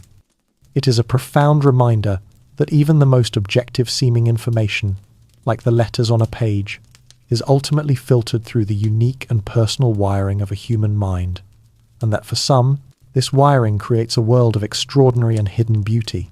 This crossing of the senses can also bridge the gap between the auditory and the visual worlds, in a form known as chromesthesia, or sound-to-colour synesthesia. For an individual with this gift, sounds in the world around them are accompanied by an involuntary perception of colour. A musical note, such as a C-sharp played on a piano, might consistently produce a flash of deep, royal purple in their mind's eye. The sound of a bell might be a shimmering, expanding circle of silver, while a dog's bark could be a jagged, spiky explosion of dark brown. This experience turns the entire soundscape of life into a dynamic and ever-changing painting. A piece of classical music is no longer just a symphony of sounds, but a breathtaking ballet of light and colour, with different instruments painting different hues and shapes that dance and swirl in time with the melody. Even the sound of a loved one's voice can have its own unique colour signature, a gentle, swirling cloud of gold, or a calm, steady wash of blue, a visual aura that is as much a part of that person's identity as the sound of their laugh. It suggests a deep, underlying connection between the physics of vibration, the rapid, high-frequency vibrations of light waves, and the slower, more resonant vibrations of sound waves, a connection that for most of us is lost, but for the synesthete remains a tangible and beautiful part of their everyday reality. The scientific understanding of this phenomenon is still unfolding, but the most widely accepted theory suggests that synesthesia is the result of a greater degree of neural cross-activation, or crosstalk, between different sensory areas of the brain. In the complex geography of the brain, the region responsible for processing color, for example, lies very close to the region that identifies letters and numbers. The current thinking is that in the brains of synesthetes, there are more active neural connections between these adjacent areas than in the brains of non-synesthetes. It may be that we are all born with these abundant cross-connections, experiencing the world as a rich, undifferentiated fusion of the senses, a blooming, buzzing confusion, as the psychologist William James once called it. Then, as our brains develop and mature, a process of neural pruning occurs, trimming away the less essential connections in order to create a more efficient and compartmentalized sensory experience. The synesthete, in this view, is someone who has retained some of these magical, cross-modal connections from infancy, carrying with them into adulthood a small piece of that wondrous, unfiltered, and deeply unified state of perception. It is a beautiful variation in the human mind, a gentle glimpse into the fluid and mysterious nature of consciousness itself, a private world where color is a secret, personal language. And from this inner world, we now turn back to the outer world, to see how color is used not as a private sensation, but as a bold and universal language, spoken by all of nature. While the colors of synesthesia are a private, internal symphony, a secret lexicon of the self, in the grand theatre of the natural world, color is anything but private. It is a loud, public, and urgent language, a universal system of signs and signals that spells out the difference between life and death, danger and desire. In the silent, constant struggle for survival, an animal's appearance is one of its most critical tools, and color is the primary vocabulary it uses to communicate its story to the wider world. This language can be one of bold and honest advertisement, a clear warning written in the most conspicuous of hues. This is the strategy of aposematism, where animals that are toxic, venomous, or otherwise dangerous evolve to display bright, high-contrast colors to warn potential predators away. The brilliant red shell of a ladybug, with its stark black spots, the vibrant yellow and black stripes of a wasp, or the dazzling, jewel-toned skin of a poison dart frog, are not colors designed for hiding. They are colors designed to be seen, to be remembered, and to be feared. This is an act of honest signaling, a clear and unambiguous message to the world that says, "I am dangerous. Attacking me will bring you harm. It is in the best interest of both of us for you to leave me be." It is a language that relies on the memory of the predator. A young, inexperienced bird might try to eat a monarch butterfly once, but the sickness it experiences from the butterfly's toxins will teach it a powerful lesson to avoid that specific pattern of bright orange and black for the rest of its life. The complete opposite strategy is to use color, not to shout one's presence, but to become one with the silence of the background. This is the art of camouflage, or crypsis, where color and pattern are used to blend in seamlessly with the environment, to disappear in plain sight. Here, color is a form of visual silence, a way of surviving by not being noticed at all. We see this in the intricate, mottled brown and grey patterns on the wings of a moth that allow it to vanish against the bark of a tree, in the sandy, speckled tones of a desert viper that make it indistinguishable from the ground it lies upon, and in the almost magical ability of a chameleon to shift its skin color to match the leaves and branches around it. The master of this art is perhaps the cuttlefish, which can change not only its color, but also the texture of its skin in an instant, mimicking a rock or a clump of seaweed with breathtaking fidelity. If warning coloration is an act of bold confidence, camouflage is an act of profound humility, a deep and intimate understanding of one's habitat. The animal's coloration becomes a story of its home, its very skin, a map of the world it inhabits, a quiet testament to the life-giving power of going unseen. This natural language of color can also become a language of deception and intrigue through the remarkable evolutionary strategy of mimicry.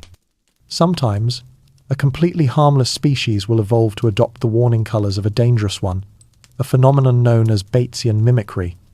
The harmless hoverfly, for example, has evolved the same yellow and black stripes as a wasp, tricking predators into avoiding it by borrowing the fearsome reputation of its dangerous counterpart. It is a lie written in color, a clever and effective bluff that allows the mimic to gain protection without having to invest the biological energy in producing any real venom or toxin. But sometimes, this resemblance is not a lie, but a collaboration. In Mullerian mimicry, two or more species that are both dangerous evolve to look like one another. Many different species of toxic butterflies in the Amazon rainforest, for instance, share very similar, vibrant wing patterns. This is a strategy of mutual benefit. By all adopting the same brand, they work together to teach predators to avoid them more quickly and effectively. It reinforces the warning signal, as a predator only has to learn one pattern to know that it should avoid a whole group of different species. A beautiful example of convergent evolution, creating a shared, visual language of defense. Beyond the stark conversations of survival, however, color also speaks the language of attraction, of desire, and of the continuation of life itself. This is the realm of sexual selection, where some of the most extravagant and breathtaking displays in the natural world are born. The magnificent, iridescent tail of a peacock is perhaps the most famous example. This enormous, energetically costly, and highly conspicuous fan of feathers serves no purpose for camouflage or defense. Its sole function is to attract a mate. A male peacock with the largest, most vibrant, and most perfectly patterned tail is sending a powerful and honest signal to the peahens. He is advertising his underlying quality, saying, "I am so healthy, so well fed, and have such excellent genes that I can afford to produce and carry this magnificent, burdensome ornament, and I am so strong that I can survive despite being this visible to predators." The color becomes a direct and reliable advertisement of his fitness. From the brilliant red chest of a frigate bird to the dazzling colors of a male mandarin duck, this principle is repeated throughout nature. It is a delicate evolutionary balancing act, a tension between the need to survive and the need to reproduce, a high-stakes gamble where beauty itself becomes a symbol of strength, a courageous and vivid promise of life's vitality. This rich, external language of nature is all around us, but our minds also paint with color in a world that no one else can see, the private, symbolic, and mysterious canvas of our dreams. This rich, external language of nature, written in the hues of survival and desire, is all around us when we are awake. But as we drift into sleep, we close our eyes to this outer world and enter an inner one, a private and mysterious canvas where the mind itself becomes the artist, painting the strange and beautiful landscapes of our dreams. For centuries, the question of whether we dream in color has been a subject of gentle debate, with many people, upon waking, feeling that their dreams were perhaps monochrome, like an old black and white film. But modern research suggests that the vast majority of us do, in fact, dream in full and vivid color. The dream world is not a land of shadows, but a deeply chromatic landscape. The reason we may not recall this color is that our memory for dreams is often fleeting and fragile, a handful of water that slips through our fingers as we awaken.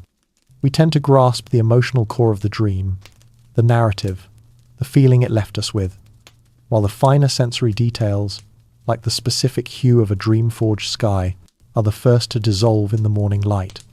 A fascinating layer to this question comes from our shared cultural history.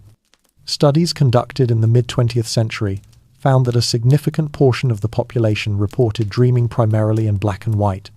Yet, as the decades passed and the world transitioned from black and white to color in its films, its television, and its photography, the reports of colored dreams began to rise dramatically, until today, when reports of purely monochrome dreams are quite rare.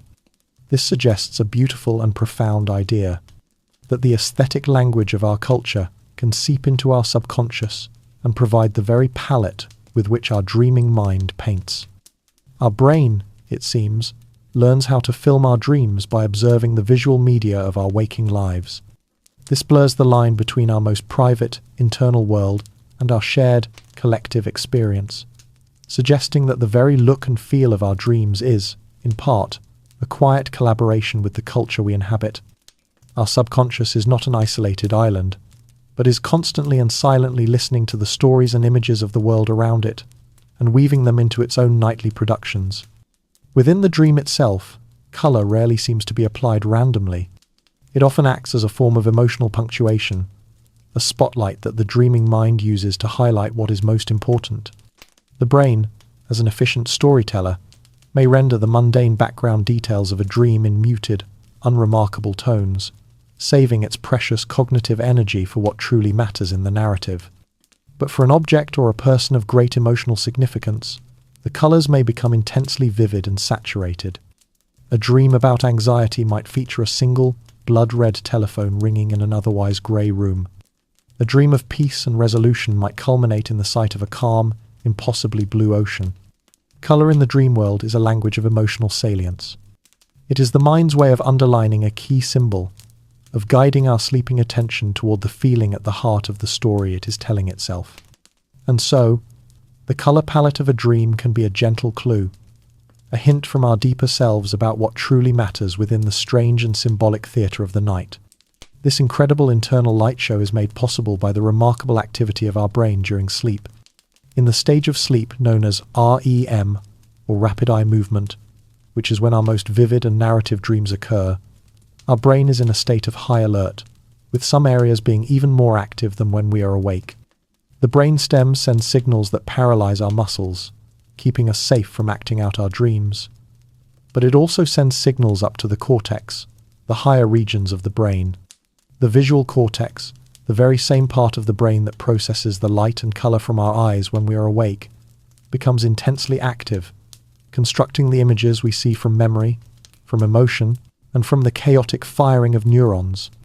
Our emotional centres, like the amygdala, are also highly engaged, which is why dreams can feel so profoundly real and emotionally charged. And so, even in the complete and total darkness behind our closed eyelids, our mind continues to create light. It needs no external sun, no lamp, no fire. It is a self-illuminating theatre, a master artist that paints with a light generated from within, reminding us that colour is, in its final and most essential form, a purely neurological experience. And as we drift out of this deeply personal, colourful world of the dream, our senses slowly open to the quiet reality of the night, a world that is dominated by the gentle, profound presence of a single, all-encompassing shade. As the vibrant, fleeting colours of the dream world recede with the slow return to wakefulness, our senses open to the deep and quiet stillness of the night, a world dominated by the presence of shadow and the profound, calming embrace of the colour black. For all of our journey through the bright and dazzling spectrum of light, we now arrive at its necessary and beautiful counterpart. In the language of physics, black is not a colour in the same way as the hues of the rainbow. In the world of light, it is the complete absence of any visible wavelengths for the eye to perceive. It is the colour of a starless, moonless night sky in the deep wilderness, a perfect void. In the world of matter and pigment, black is the opposite, a form of totality. It is the colour of a surface that absorbs all wavelengths of visible light that strike it, a material that takes in the entire spectrum of red, green, and blue light and reflects almost nothing back to us. And so, black holds a beautiful and mysterious duality. It is at once the emptiness of the void and the fullness of total absorption. It is both nothing and a consumer of everything.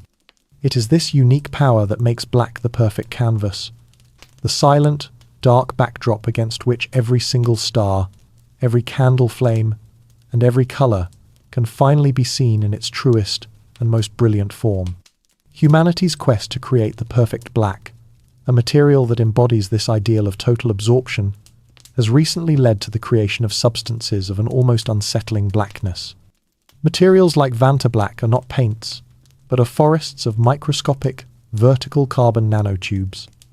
When light enters this forest, it becomes trapped, bouncing between the tubes and being almost completely absorbed, with more than 99.9% of the light never escaping. To look upon an object coated in such a material is a strange and disorienting experience. Our brain is completely dependent on the subtle play of light and shadow, reflecting from a surface to understand its shape, its texture, and its three-dimensional form. But because a super black material reflects almost no light, it gives our brain no information to work with. A three-dimensional object coated in it appears as a perfectly flat, two-dimensional shape, a depthless hole that has been cut out of reality itself. It is a color so absolute that it erases the form of the world it covers, and in doing so, it makes us appreciate the gentle, comforting imperfection of all the other black things in our world, the soft black of velvet, the glossy black of polished stone, which always reflect just enough light to tell us the story of their own shape. This profound and absolute nature has given the color black a rich and deeply contradictory role in our human psychology and culture. On the one hand, it is the color of the night, of the unknown, of the void, and so it has become a powerful symbol of endings, of grief, of fear, and of all that is mysterious. It is the color we wear to funerals to show our respect for the great mystery of death. Yet, at the very same time, black is perhaps our most powerful symbol of sophistication, of elegance, of power, and of authority. It is the color of the little black dress, a timeless statement of chic simplicity. It is the color of a judge's robes, signifying seriousness and impartial authority. It is the color of formal wear, of limousines, of sleek, modern technology. Perhaps this dual nature arises because black, as the ultimate backdrop, allows everything else to stand out. It does not compete for attention, and this quiet, confident refusal to shout gives it an aura of immense power. It is the color of substance over flash, of quiet depth over loud surfaces. Artists throughout the centuries have understood this deep power, not just of black, but of its partner, shadow. The masterful use of light and dark, a technique known as chiaroscuro, was the key to unlocking a new level of realism and emotional depth in painting. Artists like Caravaggio and Rembrandt were not afraid of the dark. They embraced it, using deep black shadows to create a sense of drama, to sculpt the human form, and to guide the viewer's eye toward the emotional heart of the scene. In their hands, the shadows are not merely empty or negative space. They are an active and essential part of the composition. A shadow can create a sense of intimacy by enveloping two figures in a shared darkness, or it can create a sense of menace by concealing a hidden threat. The darkness is not the enemy of the light, but its collaborator, its dance partner. It is only through their interplay that a true sense of form, of depth, and of feeling can emerge. And so, black is not an ending, but a beginning. It is the place of rest, the quiet potential from which all color is born. It is the peace of the night that allows the mind to turn away from the outer world and journey inward, a journey that often leads us into the softly lit, colored halls of our own past. This quiet, introspective space that darkness provides often becomes a gentle theater for our memories, a place where we journey back into the softly lit landscapes of our own past. And as we wander through these halls of what was, we often find that time itself seems to be a kind of filter, subtly changing the colors of our recollections, imbuing them with the soft, faded tones of nostalgia. Our memory is not a perfect, digital recording of events. It is a living, creative process of reconstruction, a story our brain tells itself anew each time we remember. At the heart of this process is the brain's emotional center, the amygdala, which acts as a gentle curator, tagging our experiences with emotional significance. An event that is intensely emotional, a moment of profound joy, of deep love, of startling fear, is often recorded with a greater sensory vividness. The colors of that moment are burned into our minds with a special intensity, and the sight of a similar color years later can act as a powerful key, unlocking the door to that emotionally charged memory and allowing the feelings of that moment to wash over us once again. The specific shade of blue of the sky on a perfect afternoon, the warm yellow of a childhood kitchen, the deep red of a gifted flower. These are not just details, but are potent anchors for our feelings, a chromatic shorthand for the stories that have shaped us. Over time, however, the sharp, sensory details of our memories often begin to soften and fade. The neurological connections that form a memory can weaken with disuse, and as they do, we are left with the gist of the experience, its emotional core, rather than a perfect, high-fidelity replay.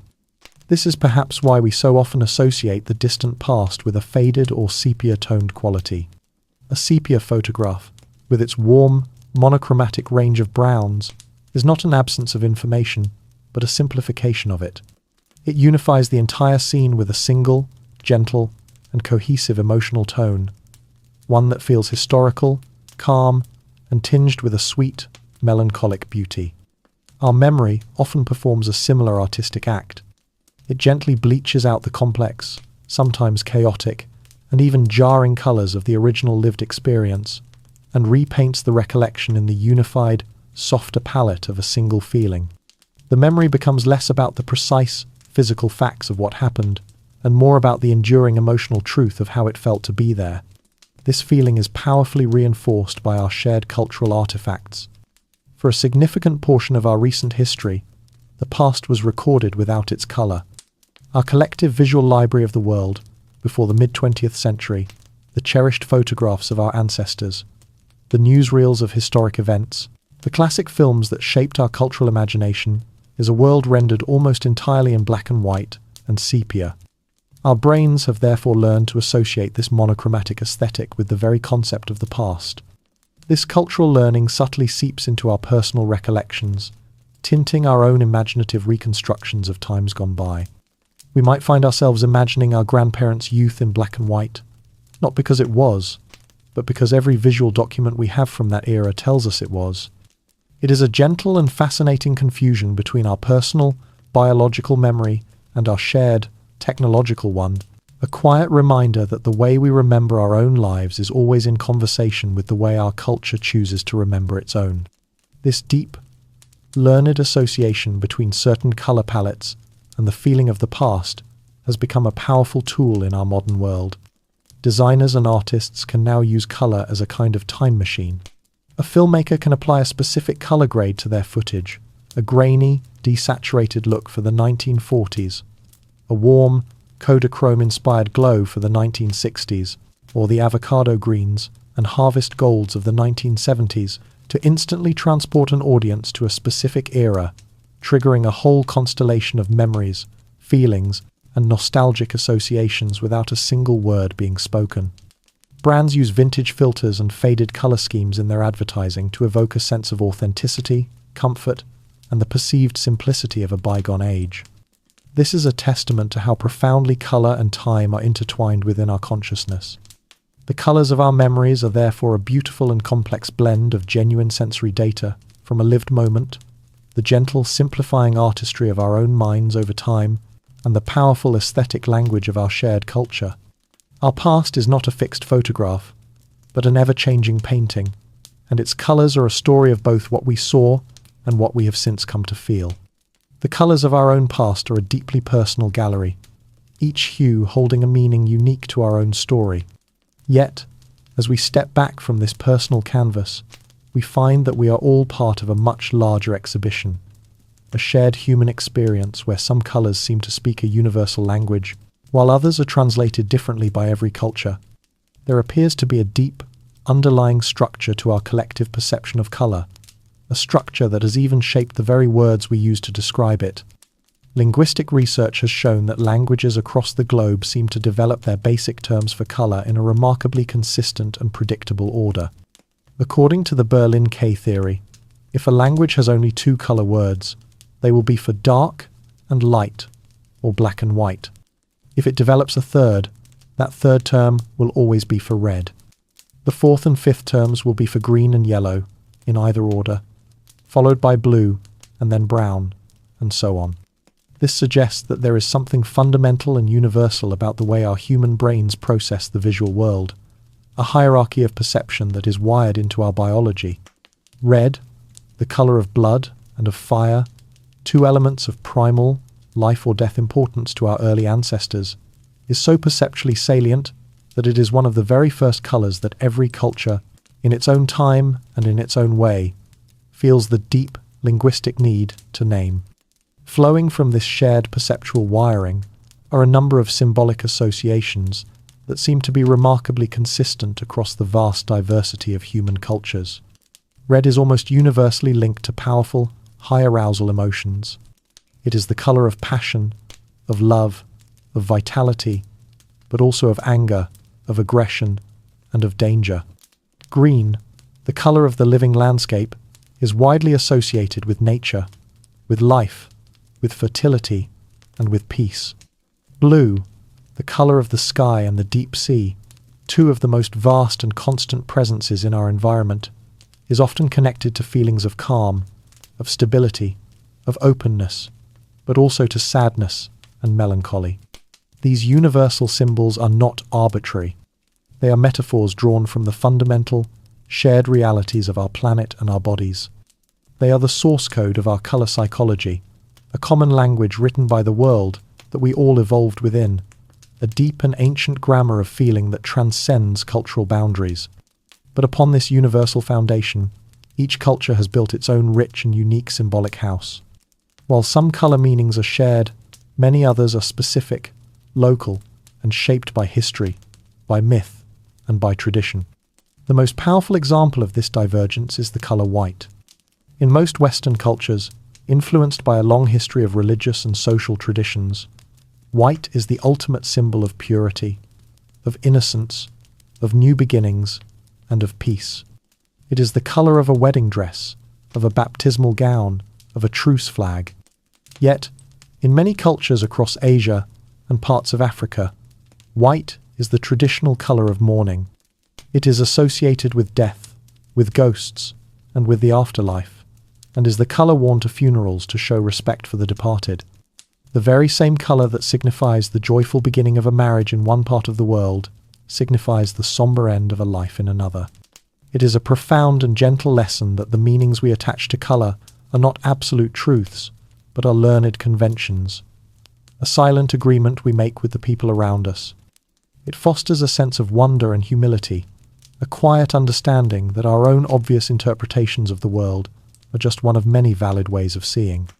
Ultimately, our own personal relationship with any given color is a beautiful and complex tapestry woven from all of these different threads. There is the universal thread of our shared human biology and our common planetary home, the biological programming that makes the color red so immediately arresting to all of us. Then there is the cultural thread, the symbolic language we learn from our family, our society, and our traditions, which teaches us whether white is a color of joy or of sorrow. And finally, there is the most intimate and personal thread of all, the unique, unrepeatable experiences of our own lives. If you spent the happiest summers of your childhood in a house with a bright blue door, that specific shade of blue may hold a unique and powerful charge of joy for you that no one else can fully understand. If you suffered a great loss in a room with pale green walls, you may carry a quiet, lifelong aversion to that gentle color.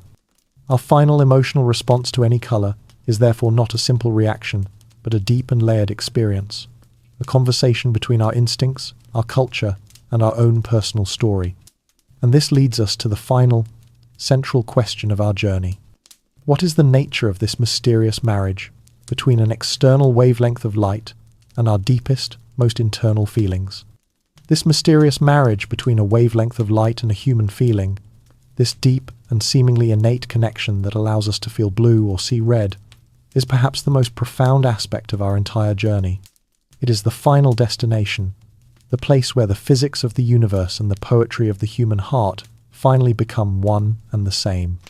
The answer to why this connection exists is not a single, simple key, but is a deep and resonant chord, composed of the harmonizing notes of our evolutionary past, our physiological present, and the timeless metaphors of our shared experience. At the very root of our emotional response to color are the ancient, silent whispers of our survival instincts, an inheritance from our earliest ancestors, for whom a quick and accurate reading of the environment was a matter of life and death. Our nervous systems are not blank slates. They have been tuned over millions of years to react with a subtle, pre-conscious bias to the colors that mattered most. Consider the color red. It is the color of blood, a sign of both life and of injury. It is the color of fire, a source of both warmth and of destruction.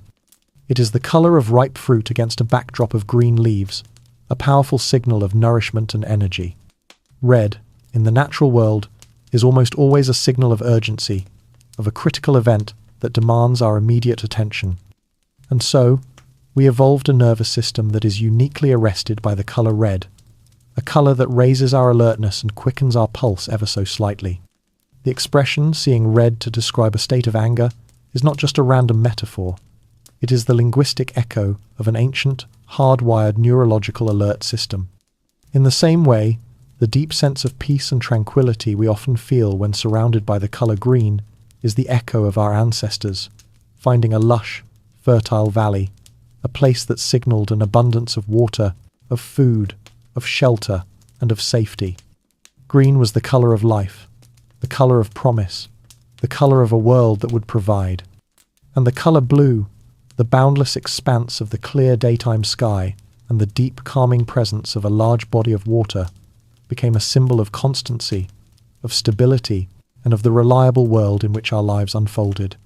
This ancient, evolutionary programming is supported by the subtle, physiological ways in which our bodies respond to color today.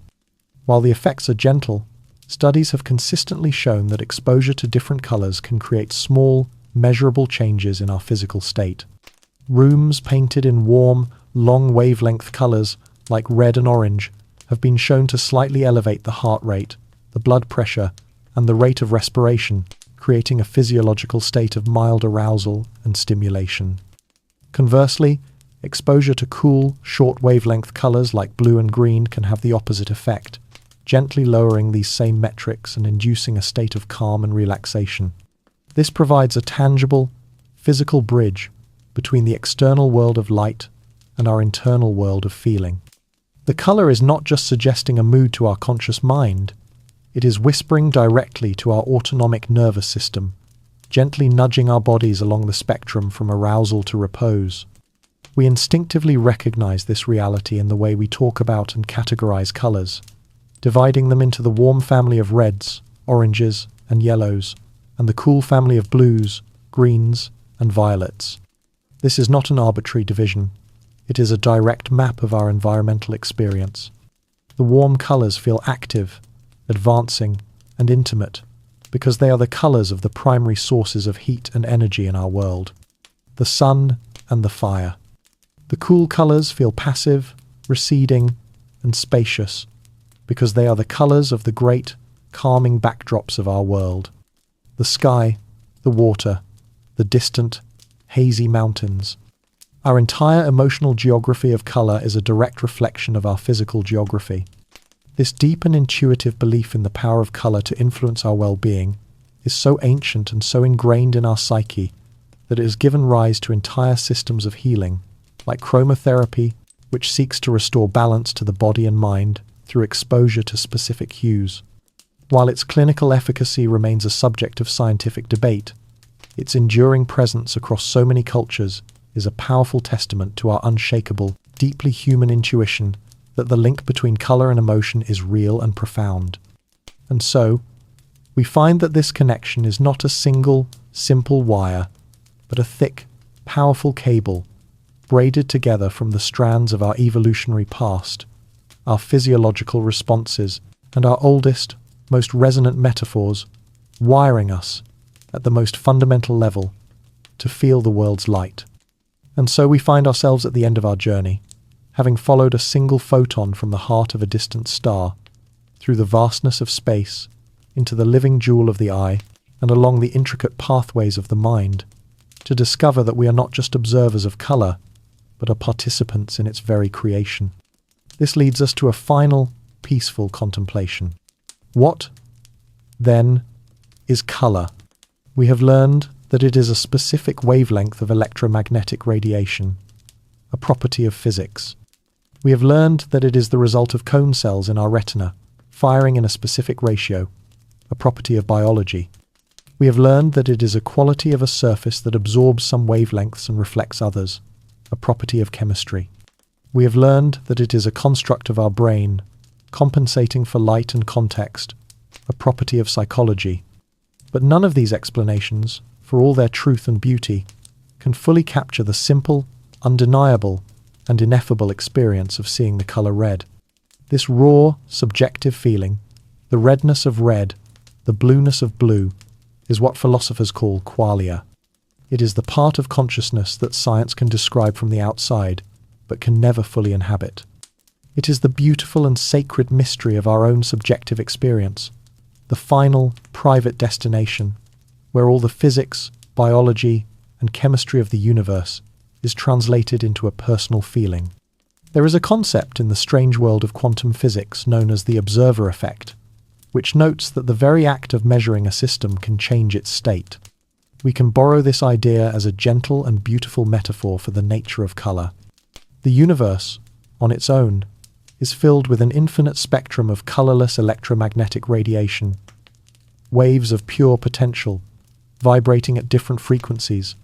A planet, a flower, a stone are all, in a sense, colorless in the dark, reflecting these waves according to the laws of chemistry. But this is all just silent, unseen potential.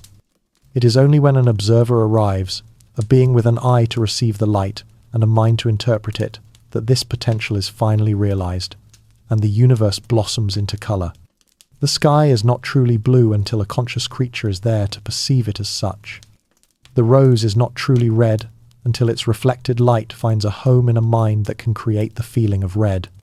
Color, then, is not something that exists entirely out there in the world, nor does it exist entirely in here in our minds. It is a co-creation. It is a bridge that is built between the physical world and our consciousness. It is a magical, resonant space that exists only in the relationship between the two. The universe provides the silent, physical notes, and our minds are the instruments that play them as the music of color. Our journey tonight has been a long and gentle wandering through this resonant space. We began with a single, lonely photon, a messenger from a star, and we followed its path. We saw how the vast, invisible symphony of the electromagnetic spectrum was filtered through the tiny keyhole of our visible sight. We watched our eyes embrace this light, translating its energy with the beautiful trinity of our cone cells.